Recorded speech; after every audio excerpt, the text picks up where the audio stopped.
د کہانی شروعات د یو قیدي نه کیږي چې غلبه هر جمعه خپل خزرات لا د ځان سره به د خوې خوراک راوړو تسلی به ول ورکوله چې صرف شپږ میاشتې پاتې دي د خیر سره بیا به کور ته راځي دی په خپل منځ کې خبرې کوي چې په دې کې ورپسې جیلر ورکولو کی په وخت ختم شو دا سکور نه دی د په دې سخت غوسه ورشي خو ولې چې جیلر د جیل بادشاه وي سورته هم نه وای د شپې په وخت کې دوی ټول ودی چودري مجرمان د کمرې ته راشي د دې د لاسه بارته لاړ شي خو وی د په ملګری پس راغلیو د چکل د ملګری چې غبوري دی پای کسانو پس وردن نشو د مخ سری یو د کمرې نه بار ته وروي دار څه چې کله جیلر ویني د مخ سری د غلط خپل کسان ورولېږي دغه بدمعشان په دره ټول شي چې په دې کې د سکیورټي والے راشي او خلاصې کی او جیلر دی خبردار کی چې مصیبت د ځان له پزور واغسته هغه د په سزا کې نور هم شپږ میاشتې اضافه وکي خو سل خطر لا پاتې و ولې چې دغه دروانو د پزړه کې چولې و سروازه پس په جیل کې د موسیقي پروګرام وی دی پکې هم ناشتي چې ناسا پایو کسې د شاته نو نیو د پیسو په اړه کې د تاسو کوي پازل کې د دې کس نوم پالو کوم چې جیل ته د بنک د ډاکی په سلسله کې راغلی وو خو چې هم پولیستا د هغه مال زینو ورخوتلې دغه دروانو مقصد چې په هر طریقې خو چې مونږ ددنه د هغه ځای پته زدکو او د پول پزړه کې دی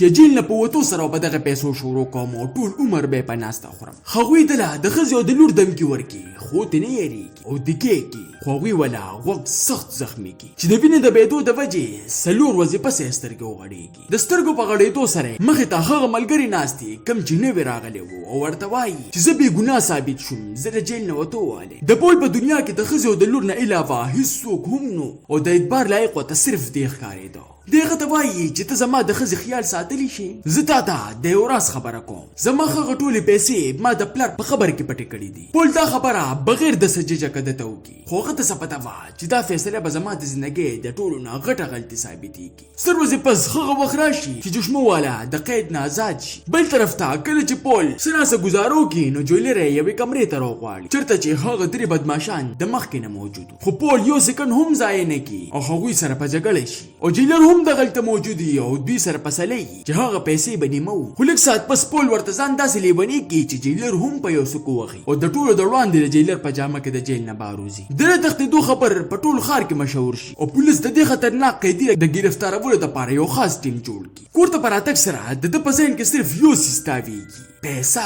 دی په ټول کور کې وګرځي خو لور اوخه چرته هم نه ویني د دل دومره وخت شوی نه وي چې پولیس ورپسې راوخیږي او د سلورو طرفونه ګیر کی خو دی په یو پولیس ورو دانګي او د دویم چتا دوانه په یو گاډي راوغورځيږي او په منډو کې د سړک نه ریل گاډي ته ټوپ کی چرته چې د بیل په مدد سره رازوړن شي او بیا په سنگل باندې شیشه ماته کی او بیا چې کله ریل ودرېږي نو هغه سیس په سره باندې چې څه د وجې د دوه د خزي ژوند په خطر کې دی خبر کولو کې چې د خپونه زمکو تختی ټول پیسې غیبي د پول ذهن ته صرف یو کس راشي د چشمو والا قیدی ولې چې صرف هغه د دې په اړه کې معلومات لرو د دې نه علاوه د خزې ته هم د دې په اړه کې پته نه پا د راتلو په وخت کې قبر دوباره بندي چې د نظر په یو لاش باندې ولګي چې په نږدې ورتک سره هغه د خزو خيږي د دې په لیدو سره د پزان را باندې کی چې کم کس باندې امیدوار وکړو نو مالی نقصان سره رااله جانی نقصان هم راکو په دې کې پولیس ته یو نوې خبر ملو شي د سلورو کالو راځي چې دا کومې جنکې قتلېږي به د هغه د قاتل ډي ان اے ملو شوی و د پولیس ټول شک په پول باندې چې د شاده هم د لاس دی د وجې هغوی تحقیق نور هم تیز کی خو حقیقت د دې الټه راشي قاتل هغه د چشمو والا قیدی وخیږي کوم چې جیل نه دروته په وخت کې د پول ذاتی سامان را پټ کړو چې د قتل الزام په پول ورواړول شي پول ددنه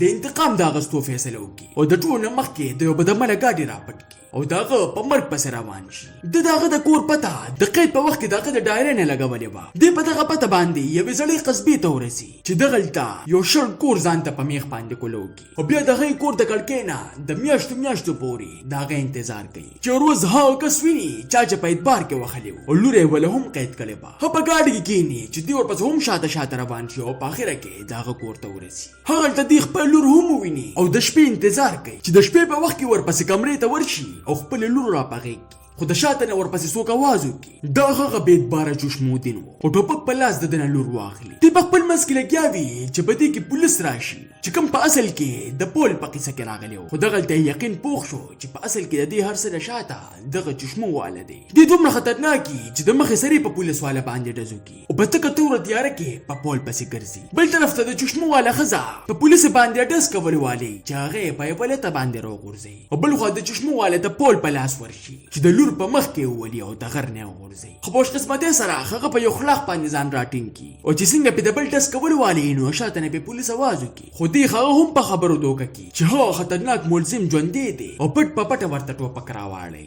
خو پولیس د په نیت باندې مخکې نه پوه شي او کوپړې ول روانه کړي او پولیس پول بچ کړي چې دغه زخمي وجود او ماشومه لورې د بېګناهۍ ثبوتو. تاسو ته دا نه کہانی څنګه ولګېده؟ ما ته خپله قیمتي رای په کمنټ کې ضرور راکړئ. ملاویږو به په یو نوي ویډیو سره. ما له راکړئ اجازت.